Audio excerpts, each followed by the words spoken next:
everyone, we are back again for another summer small group night. Today we are continuing our Renew series based on Paul's words in Romans 12:2, when he says, "Do not conform to the pattern of this world, but be transformed by the renewing of your mind. Then you will be able to test and approve what God's will is, his good, pleasing, and perfect will." When we have a relationship with Jesus, he transforms us. Throughout this series, we are talking about how we are meant to live differently as a result of being renewed by Jesus. So today we want to talk about who you surround yourself with really matters. Think about it. Would you rather be surrounded by people who encourage you, but also challenge you, or the people who are just always super negative and discouraging?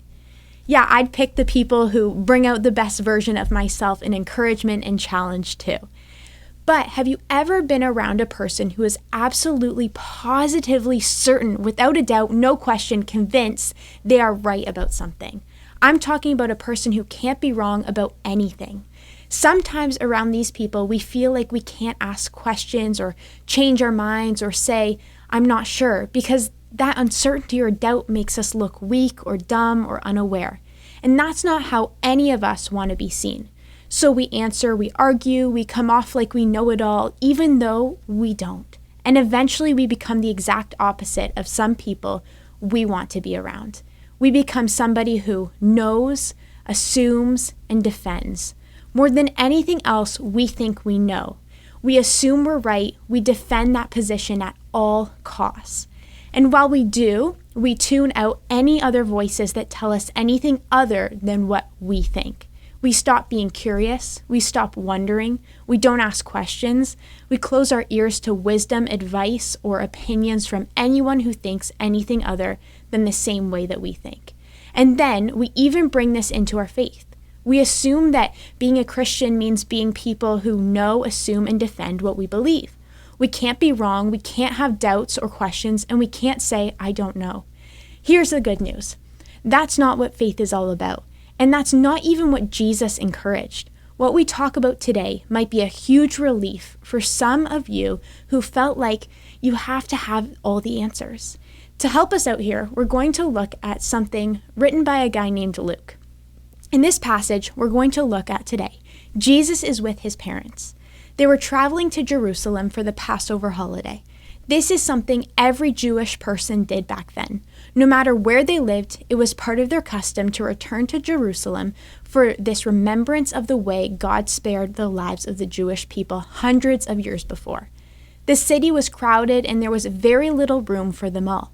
And as it turns out, this trip became kind of a disaster because on the way home, Mary and Joseph, Jesus' parents, looked around and realized he wasn't anywhere to be found. And even worse, they didn't discover he was missing until after they had been traveling for a full day. It's like the old Christmas classic, Home Alone. See, if you're like me, when you watch it, you think, how could Kevin's parents do that? How ridiculous is this storyline? But a couple thousand years ago, Mary and Joseph literally did this with the Son of God. What a story. See, as you can imagine, they were totally panicked and stressed. They started looking everywhere and eventually headed back to the temple. After a couple days, they found him. And when they got there, who did they see? Jesus. He was there just hanging out with the religious leaders, asking them questions and listening to their answers, like nothing was wrong at all. Luke tells us that their conversation went this way. His parents didn't know what to think. "Son," his mother said to him, "why have you done this to us? Your father and I have been frantic, searching for you everywhere." "But why did you need to search?" Jesus asked.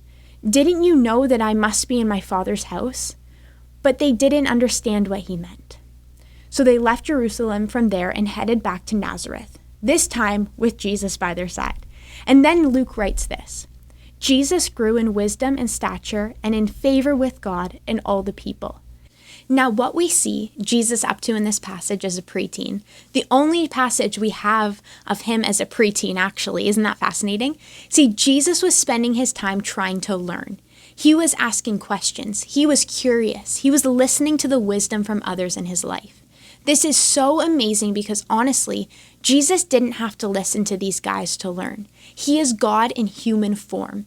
If anyone gets a pass for being a bit of a know-it-all, it's Jesus. If anybody has the right to know, assume, and defend their position as the correct one, it's Jesus.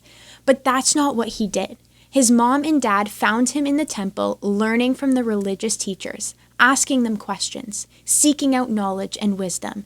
And that's something you can only do when you choose to live like you don't already know all there is to know. See, we can follow Jesus' example. Someone who has been renewed by Jesus knows that there is always something to learn from others. Jesus set the example for us. Like Jesus, we also have permission to be curious, are invited to have humility about what we know and what we don't know, can look for answers, can listen to the wisdom of those around us as we learn and grow, and maybe even change our minds. See, what's cool is that Jesus continued to set this example for us throughout his whole life and ministry. Years later, in Jesus' most famous sermon he ever gave, he was teaching his disciples and the gathered crowds about what it means to live the full life that God promises.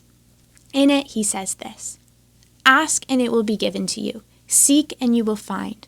Knock and the door will be open to you. For everyone who asks receives. The one who seeks finds. And the one who knocks, the door will be opened." It's important to note that just before this, Jesus was talking about humility. He was encouraging his followers to stop judging and to take on more humility than arrogance. Then Jesus tells them to do this: ask, seek, and knock. So it could be that Jesus is telling us exactly what to ask, seek, and knock for in these verses. We ask for humility. We seek answers through curiosity and questions. We knock looking for wisdom. And when we find it, we receive it. So that's what I want to challenge you to do this week. Instead of know, assume, and defend, why don't you try ask, seek, and knock? Because here's the thing. Admitting that we don't know everything isn't a sign of weakness. It's a sign that we are in touch with reality. Because if Jesus spent time learning, growing, and asking questions, then I think we should too. We should find the wise people in our lives to learn from and listen to as we grow in faith. See, here's a hint. Your small group leader is definitely one of those people. When you go to small groups and start learning alongside others who are being renewed in your circle, I want you to think about this question: who is one wise person in my life that I can learn from?